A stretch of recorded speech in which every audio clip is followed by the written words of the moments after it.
ನಮಸ್ಕಾರ ವೀಕ್ಷಕರೇ. ಐತಿಹಾಸಿಕ ಚಿತ್ರದುರ್ಗ ಜಿಲ್ಲೆಯಲ್ಲಿ ಮತ್ತೊಂದು ಐತಿಹಾಸಿಕ ಪರಂಪರೆ ಶಕ್ತಿ ಕೇಂದ್ರ ಅಂದ್ರೆ ಅದು ಹೊಳಲ್ಕೆರೆ ತಾಲೂಕಿನ ತಾಳಿಕಟ್ಟೆ ಗ್ರಾಮ. ತಾಳಿಕಟ್ಟೆ ಗ್ರಾಮ ಹೊಯ್ಸಳರು, ಚಾಳುಕ್ಯರು ಮತ್ತು ವಿಶೇಷವಾಗಿ ವಿಜಯನಗರ ಸಾಮ್ರಾಜ್ಯದರು ಆಳ್ವಿಕೆ ಮಾಡಿರುವಂತಹ ಶಕ್ತಿ ಕೇಂದ್ರವಾಗಿರುವಂತಹ ಶಕ್ತಿಯನ್ನು ಹೊಂದಿರುವಂತಹ ಗ್ರಾಮ. ಅಂಥ ಗ್ರಾಮದಲ್ಲಿ ಹಿರೇಬೀರೇಶ್ವರ ಲಿಂಗೇಶ್ವರ ಸ್ವಾಮಿ ದೇವಸ್ಥಾನ ಇದೆ. ಹಿರೇಬೀರಲಿಂಗೇಶ್ವರ ಸ್ವಾಮಿ ನೀವು ಹಿಂಭಾಗ ನೋಡ್ತಿರಬಹುದು.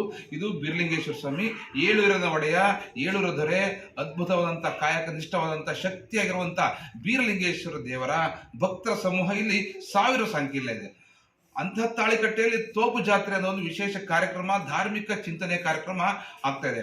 ಈ ತೋಪು ಜಾತ್ರೆ ಕಳೆದ 2005 ಇಸ್ವಿಯಲ್ಲಿ ಆಯಿತು, ಮತ್ತೆ 2024 ಆಗ್ತಾ ಇದೆ.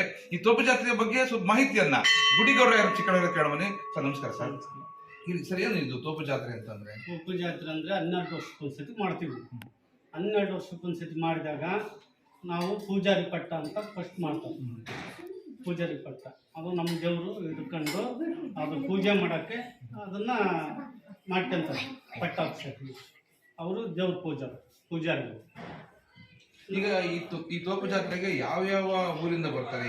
ಏಳೂರು ಅಂದ್ರೆ ಯಾವ? ಏಳೂರು ಶಿವನೇ ಫಸ್ಟು, ಮುಗುಳಿ, ಸೊಲ್ಲಾಪುರ, ಹೊಸೂರು, ಇದು ಹೊಸೂರು ಎಷ್ಟು 5 ಗಡಿಹಳ್ಳಿ, ಗಡಿಹಳ್ಳಿ, ಹೊನ್ನನಹಳ್ಳಿ, ಒಟ್ಟು 7 ಬಗ್ಗಳ್ಳಿ. ಅಂದ್ರೆ ಇವಾಗ ಯಾಕೆ ಇಷ್ಟು ವರ್ಷ ಯಾಕೆ ಲೇಟ್ ಆಯ್ತು ನಿಮ್ಗೆ? 2005 ಮಾಡಿದ್ರೆ ಯಾಕೆ ಲೇಟ್ ಆಯ್ತು ಅಂದ್ರೆ ಶಿವನೇರು ಮಾಡ್ಬೇಕಾಯ್ತು ಫಸ್ಟ್. ಶಿವನೇರು ದೇವಸ್ಥಾನ ಒಂದು ಹನುಮಂತಿಯವ್ರ ಕೂಡ ಕಟ್ತೀವಿ ಅಂತ ಅವ್ರು ಹಿಂದಕ್ಕೆ ಹಾಕಿದ್ರು. ಈ ವರ್ಷ ಮಾಡ್ತೀವಿ, ಈ ವರ್ಷ ಮಾಡ್ತೀವಿ ಅಂತ ಹೇಳಿದ್ರು. ಈ ತೋಪು ಜಾತ್ರೆ ಏನ್ ವಿಶೇಷ? ಏನೆಲ್ಲ ಇಲ್ಲ ಊರಲ್ಲೇ ಮಾಡ್ತೀರಾ ಅಥವಾ ಬೇರೆ ಕಡೆ? ಇಲ್ಲ, ಹೊರಗಡೆ ಬಿಡಬೇಕು. ಎಲ್ಲ ಊರೆಲ್ಲ ಹೋಗಿ ಹೊರಗಡೆ ಚಾಟ್ ಹಾಕೊಂಡ್ಬಿಟ್ಟು ಬೇರೆ ಎಲ್ಲವ ಮಾವಿನ ಸೊಪ್ಪು, ಬೇವಿನ ಸೊಪ್ಪು ಎಲ್ಲ ತೋರಣ ಕಟ್ಟಿಬಿಟ್ಟು ಅದು ತೋಪು ಜಾತ್ರೆ. ಅಂದ್ರೆ ನಮ್ಮ ಸ್ನೇಹಿತರು, ಬಂಧು ಬಳಗ, ನೆಂಟರೆಲ್ಲ ಬರ್ತಾರೆ? ಎಲ್ಲ ಬರ್ತಾರೆ. ಎಷ್ಟು ಜನಸಂಖ್ಯೆ ಬರ್ಬೋದು ಅಂತ? ಈಗ ಅದು ನಮ್ಮ ಗುಡ್ಕಟ್ಟಿಂದ ಒಂದು 25-30 ಸಾವಿರ ಜನ ಬರುತ್ತೆ. ಇಲ್ಲೇ ಇರ್ತಾರ ಎಲ್ಲರೂ ಬಂದಾಗ? ಎಲ್ಲ ಇಲ್ಲೇ ಇರ್ತಾರೆ. ಈಗ ಅಲ್ಲಿ 25-30 ಸಾವಿರ ಜನ ಅಕಸ್ಮಾತ್ ನೆಂಟರು ಬಂದು ಜಾಸ್ತಿ 50 ಜನ ಒಂದು 1,00,000 ಜನ ಆಗುತ್ತೆ. ಹೌದಾ? ಅಂದ್ರೆ ಈಗ 1,00,000 ನೋಡಿ 700 ಜನ ಬರ್ತಾರೆ. ಅಂದ್ರೆ 700 ಜನನು ಕೂಡ ಒಂದ್ ಕಡೆ ಸೇರುವಂತ ಒಂದು ಕಡೆ ಸೇರ್ತಾ, ಅದಕ್ಕೆ ತೋಪು ಜಾತ್ರೆ. ಈಗ ತೋಪು ಜಾತ್ರೆ ಬಂದ ವ್ಯವಸ್ಥೆ ಹೆಂಗ್ ಮಾಡ್ತೀರಾ? ನೀರಿನ ವ್ಯವಸ್ಥೆ? ನೀರಿಂದ ಬೋರ್ ಪರಿಸ್ಬಿಟ್ಟು ಒಂದು ಚಾಟ್ಗೆ ನಲ್ಲಿ ಬಿಡ್ತೀವಿ, ಒಂದು ಕರೆಂಟ್ ಬಿಡ್ತೀವಿ. ನಾವು ಗೌಡ್ರು ಎಲ್ಲ ಸೇರ್ಕೊಂಡು ಭಕ್ತರು ಒಪ್ಕೊಂಡವರು, ಯಾರು ದೊಡ್ಡ ಅಧಿಕಾರಿಗಳು, MLA ಅವರು ವ್ಯವಸ್ಥಿತ ಮಾಡ್ತಾರೆ. ಅಂದ್ರೆ ಇವಾಗ ನಮ್ಮ ಊರಿನ ಗ್ರಾಮಸ್ಥರಾಗಿರುವಂತ ಈಶ್ವರಪ್ಪ ಸ್ವಾಮೀಜಿಯವರು ಮನವಿ ಮಾಡ್ತಾರೆ, ಅಂದ್ರೆ ತೋಪು ಜಾತ್ರೆ ಆಗ್ತದೆ, ಆ ತೋಪು ಜಾತ್ರೆಗೆ ಶಾಸಕರಾದಂತ ಡಾಕ್ಟರ್ ಚಂದ್ರಪ್ಪನವರು ನಿಮ್ ಸಹಕಾರ ಮಾಡಿ ಅಂತ. ಅಂದ್ರೆ ಇವಾಗ ಶಾಸಕರು ಕೂಡ ಸ್ಪಂದನೆ ಕೂಡ ಸಹಕಾರ ಮಾಡ್ತಾರೆ. ಅವರು ಒಂದು ಕಾಯ್ದೆ ಒಂದು ಯಾವ್ದಾರ ಒತ್ಕೊಳ್ತಾರೆ. ಒಂದು ನೀರಿಂದು, ಒಂದು ಕರೆಂಟಿಂದು ಒಂದು ವ್ಯವಸ್ಥೆ ಮಾಡ್ತಾರೆ. ನಮ್ಮ ಗುಡಿಯಗೌಡರು ಆ ದೇವ್ರುಗಳನ್ನೆಲ್ಲ 7 ದೇವ್ರನ್ನ ಕರೆಸಿ 7 ದೇವ್ರಿಗೂ ಪೂಜೆ ಪುನಸ್ಕಾರ ಏನು ಕೊಡ್ಬೇಕು ಅದನ್ನೆಲ್ಲ ಕೊಟ್ಟು 7 ಜನಕ್ಕೂ ಊಟ ಉಪಚಾರವನ್ನ ಎಲ್ಲ ಪಾಳ್ಯದವ್ರಿಗೂ ಮಾಡ್ತಾರೆ.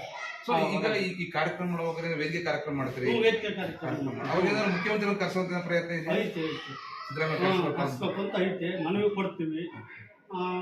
ನೋಡೋಣ, ಬರೋದಾದ್ರೆ ಬರ್ಬೋದು. ಅವ್ರು ಏನು ಹೇಳ್ತಾರೆ ಡೇಟು ಏನು ಅಂತ ತೋಪು ಜಾತ್ರೆಗೆ ಮುಖ್ಯಮಂತ್ರಿ ಕರ್ಸಬೇಕು ಆಸೆ ಐತೆ, ಹೋಗಿ ಕೊಡ್ತೀವಿ.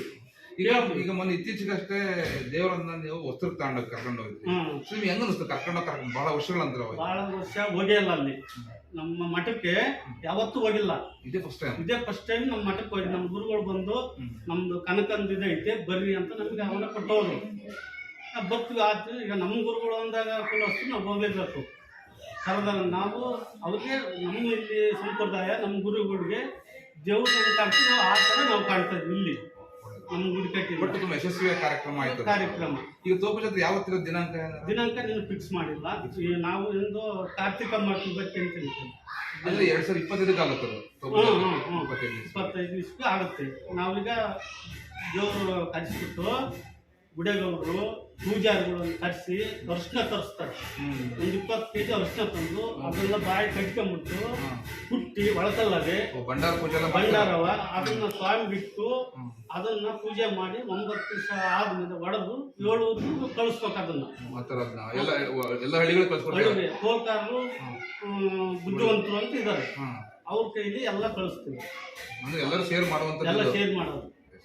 ಅವ್ನು ಕಳಿಸ್ಬಿಟ್ಟು ಅವ್ರಿಗೆಲ್ಲ ಆಹ್ವಾನ ಕೊಟ್ಟು ನಮ್ಗೆ ಇಂಥ ಡೇಟ್ ಫಿಕ್ಸ್ ಮಾಡಿದ್ದು ಬರ್ರಿ ಅಂತ ಹೇಳ್ತೀವಿ. ಅದು ಒಂದಕ್ಕೊಂದು ಬಿಡಂಗಿಲ್ಲ. ಆ 7 ಜನ ಅಣ್ಣ ತಮ್ಮರು, ಇವರು ಹಿರಿಯರು, ಇವ್ರು ಬಿಟ್ಟು ಏನು ಮಾಡಂಗಿಲ್ಲ ಅವ್ರು. ಸೊ ಸ್ನೇಹಿತರೆ, ಒಟ್ಟಾರೆ ಏನಂತಂದ್ರೆ 2025 ಇಸ್ವಿಯಲ್ಲಿ ಆಗುವಂತ ತಾಳಿಕಟ್ಟೆ ತೋಪು ಜಾತ್ರೆ ಅತ್ಯಂತ ವಿಶೇಷವಾಗಿರುವಂತದ್ದು. ಅಷ್ಟೇ ಅಲ್ಲ, 7 ಊರಿನ ಗ್ರಾಮಸ್ಥರಿಗೆ ಎಲ್ಲರನ್ನೂ ಕೂಡ ಅವರನ್ನ ಕರೆಸುವಂತ ಕ್ರಿಯೆ. ಒಂದು ಬಾಂಧವ್ಯ, ಇಲ್ಲಿ ನೆಂಟರು, ಅಣ್ತಮ್ಮಳು, ಬಂಧುಗಳು ಎಲ್ಲರೂ ಕೂಡ ಒಂದು ಕಡೆ ಸೇರಿ ಕರ್ನಾಟಕ ರಾಜ್ಯದಲ್ಲಿಯೇ ಒಂದು ಅತ್ಯಂತ ಶ್ರೇಷ್ಠವಾಗಿರುವಂತಹ ಧಾರ್ಮಿಕ ಚರಿತ್ರೆಯನ್ನು ಸೃಷ್ಟಿ ಮಾಡುವಂತ ಒಂದು ಅದ್ಭುತವಾದ ತೋಪು ಜಾತ್ರೆ. ಈ ತೋಪು ಜಾತ್ರೆಗೆ ತಾವು ತಪ್ಪದೇ ಆಗಮಿಸಬೇಕಾಗಿ ತಮ್ಮ ಮನವಿ. ನಮಸ್ಕಾರ. ನಾನು ಮಾದೇಶ್ವರ, ಚಿತ್ರದುರ್ಗ.